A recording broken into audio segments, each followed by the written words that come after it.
What's going on, guys? Crimson_S here, and welcome to a new video. In today's video, we're going to be going over my gaming setup and my streaming setup and what I use to stream and play video games on. And like usual, hopefully you guys like this video, and if you do, make sure you guys hit that like button, make sure you guys subscribe and turn on the post notifications so that way you guys get notified every time I post a new video like one of these. But yeah, besides that, the weekly vlogs are still going to be coming out on Sunday, as I am currently working on weekly vlog number 2. And without further ado, let's get right on into this video. Alright, so let's start out at the heart of this gaming setup. Right now, I'm running my PC in the Fantex Ethno Primo ATX full tower case, and the main reason why I decided to go with a case this big as a full tower case is because it really gives me two options that I was really looking for. I was looking to upgrade my equipment over time, so a bigger case meant I could fit a lot more stuff into my computer. And B, I wanted to really maximize airflow and see if I could get my computer as, I guess you could say, air cooled as possible. But moving on from the case, right now my PC is running an Intel Core i7-8700K with a 3.7 GHz 6-core processor. The reason why I decided to go with this is because it's pretty much a good CPU to run if you want to run multiple tasks and also game and stream. Now, I'm not saying it's the best of the best, and it definitely isn't, but it does the job just as well. So besides that, I really don't have any problems with this core. There have been a couple of times where my PC is blue screened or other stuff like that, but I was probably running an overclock too high or something like that. I normally have never run into an issue with my CPU because honestly it's a pretty good CPU. It's pretty solid, and I would definitely recommend it if you want to start getting into building your own PCs and you're wondering if you should go what Intel, right? And for my motherboard, I'm running an MSI Z370 Gaming Plus ATX motherboard. The reason why I went with this motherboard is mainly because it had red RGB on it, and I don't really have a preferences of companies or brands when I go to buy a motherboard. And I figured, why not go MSI, because MSI normally has a black on red colorway, and it pretty much does fit the build that I was going for, as the colorway of my build was supposed to be black on red. Moving on from the motherboard, we have my CPU cooler, and for my CPU cooler, we're using the Coolmaster Hyper 212 LED CPU fan. And the thing is, with this, I definitely could have gone better with a CPU fan, because it makes really no sense to run a nice expensive CPU with a cheap CPU cooler. But the only reason why I ran this Coolmaster fan was because A, I had a red RGB, and B, I actually had to cut costs on the overall PC build because I wasn't able to afford a radiator and all that stuff.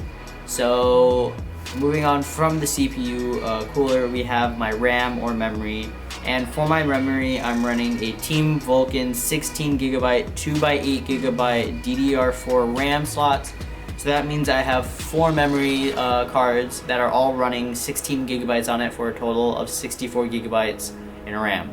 Now, I do plan on upgrading this mainly because when I've been streaming, I have run into a lot of memory issues where my game has crashed due to memory loss, or my Opera or Discord or pretty much any application will crash because I've maxed out my memory with my streaming OBS and my gameplay. So it's really tough for me to stream. It hasn't happened in a while now because I think games are starting to become more friendly with that. But I have plans to upgrade to 128 gigs of memory, which should give me a lot of headroom with what the stuff I want to do. And yeah, moving on from my memory, now we have my storage. And right now my PC, I'm currently running three storage units. Right now I'm running a Samsung 850 EVO Series 500 SSD, and it's a pretty solid SSD. really fast game times, no latency at all, and that's normally why I went with an SSD. I didn't want to go both hard drives because I do have 2 hard drives and I didn't want to go all 3. So I wanted to have an SSD for the fast reading times and also the no latency in games. But the downside is it kind of sucks because the card itself is completely fine. I love the card, but the thing is that it's too small to run like big games on it. So even then, like Call of Duty Modern Warfare or GTA 5 for example, I have to run on a hard drive, which there's very little difference, but you don't really notice it when you're gaming and you're just trying to have fun. Next, for my storage, I'm running a Seagate Barracuda 2TB hard drive, and this is honestly, I went with 2 terabytes originally, mainly because I thought 2 terabytes would be enough because, I mean, it's 2 terabytes. I don't know how I'd use up 2 terabytes that fast. But it ended up turning out that I did use the 2 terabytes really fast. So I actually went out and got an external hard drive, which was an 8 terabyte hard drive, and now I have most of my stuff stored on there. But I do have plans to probably open it up and take out the hard drive and actually slide it into one of my slots in my PC. So that way I don't have the risk of running memory damage or card damage by accidentally unplugging the USB connected to my USB ports on the top of my PC. Next, after my storage, I have the most important thing of them all, which is my GPU. And for my GPU or video card, I'm running an MSI GeForce GTX 1080 Ti 11GB gaming video card. The reason why I went with this is, again, I figured I might go MSI due to the fact that they have a black on red colorway, which really suits my personal taste of color and way I wanted to build this PC. And at the time when I built this PC, which was roughly around, I guess you could say 2 or 3 years ago, the GTX 1080 Ti was one of the best cards you could have gotten, and it still is a pretty good card if you want to begin, you want to start out and build your own PC. And it's definitely not as expensive as it used to be. When I bought the card, it was roughly $1,500, and I think it's depreciated around $500. So right now it's roughly $1,000 to get, and it's a really good graphics card, and it really should be considered a lot more. Because even though we have all these 2080 Ti's and now we have a 3080 coming out, a 2080 does do the job just fine, but there's always room for upgrade after, you know? After my video card, I have my power supply, and for my power supply, I'm running an EVGA G2 650 watt 80 plus gold certified power supply.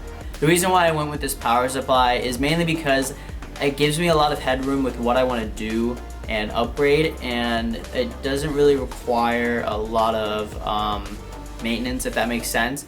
I'm saying this in the sense of how I have a lot of headroom to install a lot more things into my PC without having to change out my power supply. My computer actually doesn't run the full 650 watts, but it is somewhere in that ballpark, maybe like 100 less. So that gives me room to plug in a little bit more things that I'd like more storage and all that.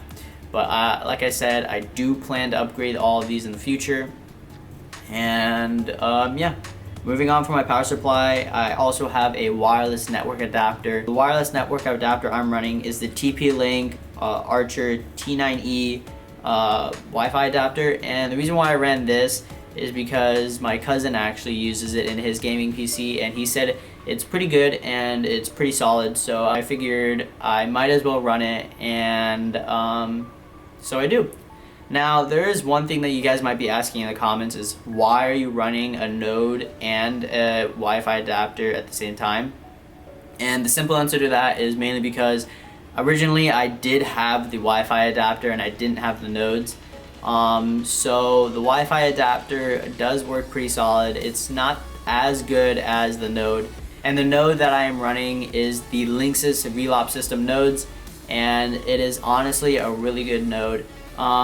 They're pretty much Wi-Fi extensions from my router. So if you don't really know what a node is, I have multiple white nodes set up throughout my house that pretty much extends the Wi-Fi, giving it better coverage and faster speeds. And the thing with this node is that I'm actually close enough with my router So I'm able to actually plug in an Ethernet from the node, which gives me an extra, I want to say 200 megabits a second, simply because it's over Ethernet and not over Wi-Fi. So yeah, that's pretty much the heart of the PC and the heart of the gaming setup. And now I think I'm going to take you guys of a tour around my peripherals and the rest of my setup. So to start out, we have the three biggest things that you guys can mainly see, which is the Alienware monitors that I've gotten off of Best Buy. And I think in total, all three of these monitors only costed me $1,500 to get. That's because I got them during Black Friday, which was a really good deal. Alright, so to give you some specs on these Alienware monitors that I have. So these are the Alienware 25-inch gaming monitors that are running at 240 hertz, except for the one on the very far left, mainly because my graphics card doesn't actually have a DVI to HDMI. So I had to run an adapter, which takes away the advantage of running 240 hertz on the far left monitor, because the monitor only takes an HDMI and not DVI. But besides that, they're pretty well made. It's a full LCD display technology with a full high definition 1080p, and like I said, they're Alienware monitors and they're pretty solid. I really have had no problems with them at all, considering they're really nice and all that. And to get even more specific, mine actually run with G-Sync on them, which really helps with the GTX 1080 Ti. And also, they are a TN panel, which sure, they don't get the best viewing angles, but I'm normally not watching these guys from afar, so I'm pretty close up to these monitors, and they're all pretty much angled towards my face.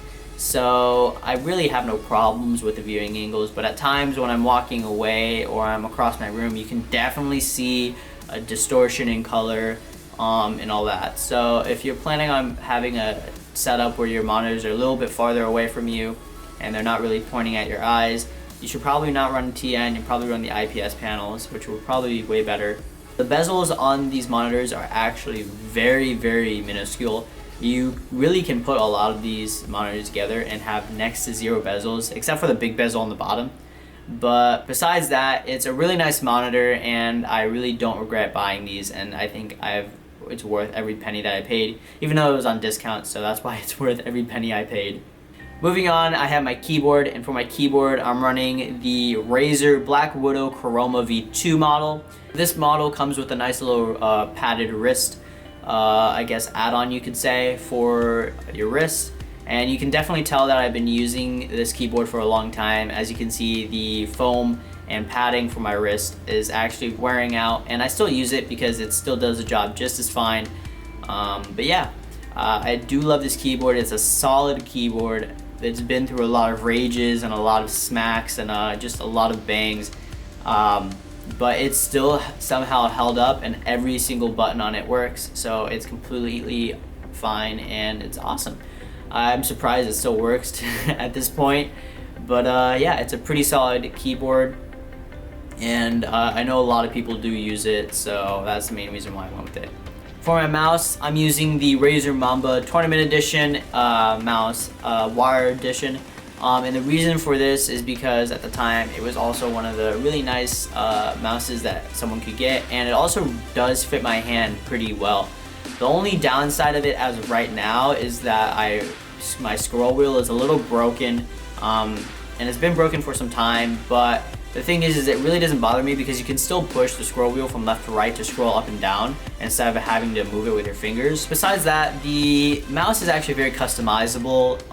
You can change the DPI on it very easily, like most gaming mouses, but you can also change different keys and remap the clicks and buttons on the side of the mouse. You can also change the chroma because apparently I like RGB a lot, and everything I have is either chroma or just some form of color. And it also, the mouse has a really nice tracking, and it flows really nice and it feels really smooth. Nothing about it is jittery or slow or lagged. So I'm pretty happy with that. And I'm also running a Razer Firefly mouse pad, the Chroma edition, and it's the hard plastic version.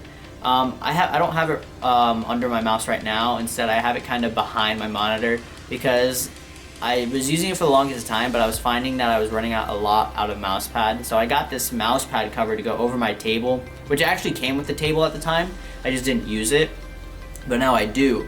So this mouse pad covering, I guess, covers the entire table, and it's a pretty good table. So yeah, moving on to the microphone, I'm running a boom arm. I don't know what brand boom arm. I bought this a long time ago with a Blue Yeti microphone. This microphone is a solid microphone. I got this microphone a long time ago, and it still works perfectly fine today. Nothing's wrong with it, and it's a pretty solid microphone. There's really nothing that goes wrong with it. Nowadays, the Blue Yetis that are out now are they're pretty good, but I still prefer to use this Blue Yeti because it's just solid. And it's not an XLR mic, it's a USB plug-in type of mic, but I do plan on getting an XLR mic in the future, but I haven't gotten around to getting one. So yeah. Next, we have my sound peripherals, which comes in 2 packages. I have a Razer Chroma speakers, and the reason why I have these is when I don't really feel like wearing my headset a lot, or my head hurts from wearing a headset, or I just don't want to wear earbuds, I play it through the Chromas, and it's still just as great as having headphones on. You don't have the compression around your head and the things and the sorenesses in your ears from wearing earbuds for too long. I do like listening to music through these speakers, and I also do like to game through these speakers when I don't feel like wearing a headset, like I've said many times. And they're honestly pretty good speakers. They sound great and their quality is fantastic. The make of them, they're pretty light, they're not super heavy, but they do deliver in sound quality. So that is a plus. And you can also change the volume and bass levels from the right side speaker with these 2 knobs labeled volume and bass, and it really does help out because I'm more of a bass boosted type of person, and I do like to have a pretty heavy bass when I'm listening to music or I'm playing video games and stuff like that. So that option right there was pretty much a deal breaker for me, and yeah, that's what made me want to get these speakers. Moving on from the speakers, we have my headset, and for my headset is the Razer Manowar Wireless Edition. Originally, I was running the Krakens with a wire, but those kind of broke some time ago, so I got a wireless edition, which I still do plug in with a wire sometimes if I'm doing long stream sessions and my battery is about to die on it. So it's still a really good wireless headset. I think it has around 6 hours of battery life on it, and then anything after that, it starts to beep and lose connection, so I plug it in. But besides that, it's a really good one. It comes with surround sound on it, and the ear cuffs on it are actually very soft and very mushy. It's like a memory foam type of type of foam, and it really does support the headphone, and it doesn't really like leave it up against the side of your ear, which is a big problem for me when that happens. So I like headphones that support themselves and actually have a very comfortable fit on my head. The only downside of this headset is that the top portion, the big plastic piece that goes over your head, isn't as comfortable sometimes when you're angling it at different angles and you're trying to shift it around a lot. You have these plastic things digging into the side of your head sometimes, and the padding on them isn't really as great as I would like it to be. It's not as thick, and it's really just there to put a little bit of comfort, but it's not the best. But after a while you get used to it, like I have, and I really have no problems with it besides that, and that's pretty much it. Also, the headset comes with a built-in mic, so if you really wanted to, you don't even have to run a USB or XLR microphone like I do. I just prefer to have it due to just the fact that it's cool and the quality that comes out of it. So yeah, moving on from the headset, now we actually have the table to my left. So my setup is actually made up of 2 different tables. The main table with the mouse pad on top of it is running my main PC setup, and to the table of my left is running a little bit of a laptop setup, I guess you could say. The reason why I'm running a laptop instead of like an extra monitor or something like that is because it's very portable, and this table is used for a lot more than just setups. Currently it's staged as like a little prop area where I have a couple of controllers, have a couple of figures and statues, and not statues but like little collectibles, and also a car and some other trinkets and things here and there.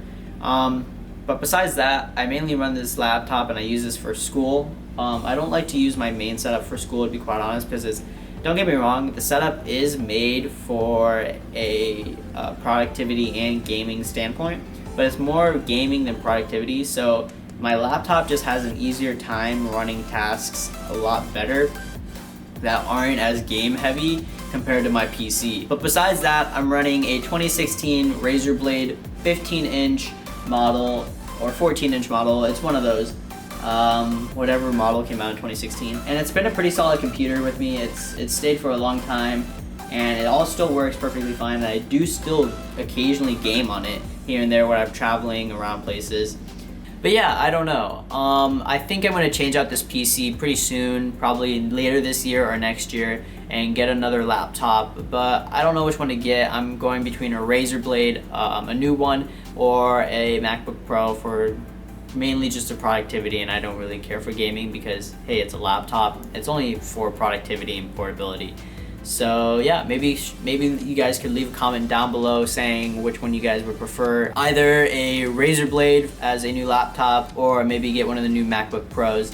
Let me know, and I'll see and I'll do a review on that if you guys would like. So moving on from the laptop, like I said, this is pretty much staged out as an anything table, so I guess I'm going to show you some of the upgrades that I already have.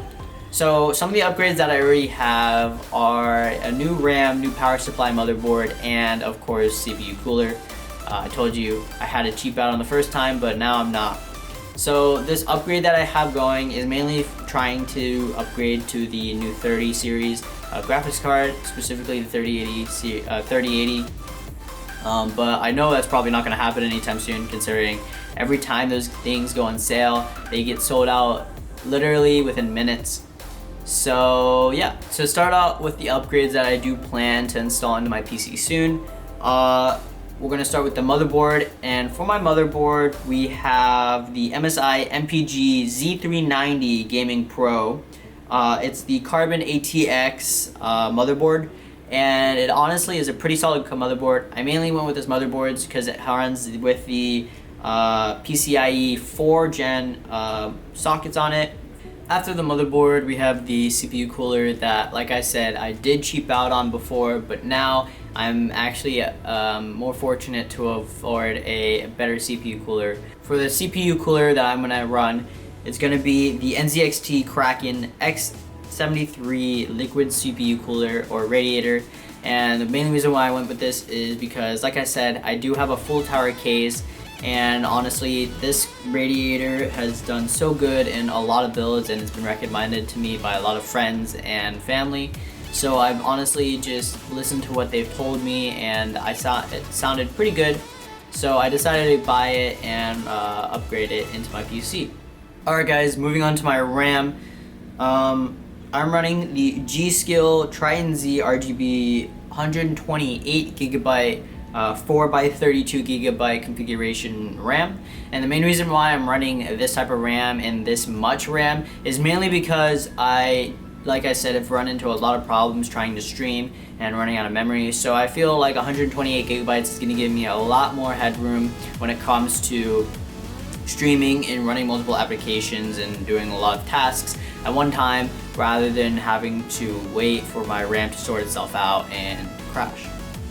Moving on from the memory, I'm using a new power supply, and for my power supply, I'm running a Corsair RM 750 watt, 80 plus gold certified, fully modular power supply. And the reason why I'm running a new power supply is because, like I said, even though the power supply I have now gives me a little bit of headroom, this one gives me a lot more headroom that I would like to plug in and use new equipment, and also power a lot more items at one time.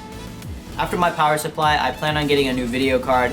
I haven't been able to get one yet, but I've been trying to get the MSI GeForce RTX 3080 10GB gaming trio video card. And the reason why I want to get with the gaming trio card is because mainly it's just RGB version of the 3080s that MSI produces. But I haven't really been able to get my hands on one of those because normally when a 3080 goes on sale, or just any 30 series graphics card go on sale, they literally get sold out in minutes. And I really have not had the best of luck trying to get them. So that pretty much wraps up the upgrades that I plan on putting into my PC. I think I'm going to start installing them if I ever get my hands onto a 30 series, and that's pretty much it. So yeah, that's my setup tour, and now I think we're going to get into how my computer does with streaming and how it handles different games while I'm streaming. Okay, so normally when I stream, I run a lot of processes on my computer, like I've said before, explaining the RAM. And normally I run around 10 different applications, or at least around 10 different applications that are all doing their own specific jobs that pretty much help me stream and make my stream look a lot better.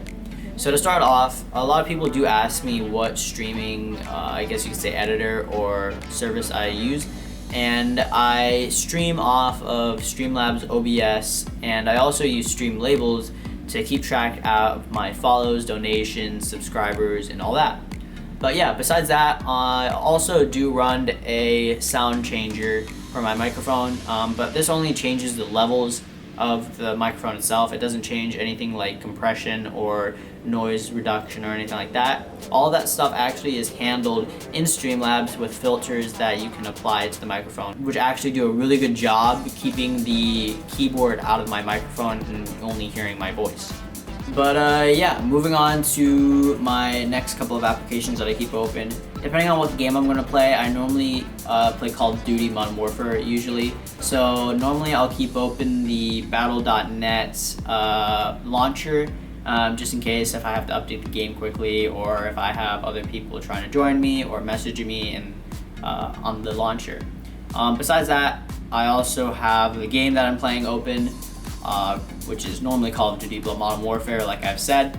Moving on to the other applications that I keep open, I normally keep open Opera, and on Opera I run a Twitch chat and also stream editor from the Twitch website itself, and it really helps. And the reason why I use Opera is because it's not as heavy on my computer. Normally if I'm using Chrome or something like that, it's more, I guess you could say, heavy. And also you can use like a RAM limiter on it, so it really helps with the RAM issue that I do run into a lot with it crashing. So the RAM limiter does help a lot. Besides that, my music service that I choose really does vary sometimes. Sometimes I'll use Spotify, sometimes I'll use SoundCloud, but mainly I'll use iTunes just because I do have Apple Music, because it's just convenient for me because I have an iPhone. And yeah, so after my music, I normally do keep Discord open just in case if I need to have anybody messaging me on Discord, or if anybody else wants to play with me, or other streamers want to stream with me, they can message me on Discord, and it's always open just as a safety, just in case, you know? But besides that, that's pretty much everything that runs on my PC, and my stream does run really well, as most of my stream viewers will say, and they do like it. So yeah, I think that's gonna wrap up today's video on the setup tour that I've given you about my gaming PC and how I stream. And hopefully you guys did enjoy. Like always, make sure you guys leave a comment down below. Tell me about the laptop and all that stuff. And make sure you guys leave a like, make sure you guys subscribe, and turn on the post notifications like I've already said. And yeah, without further ado, peace out.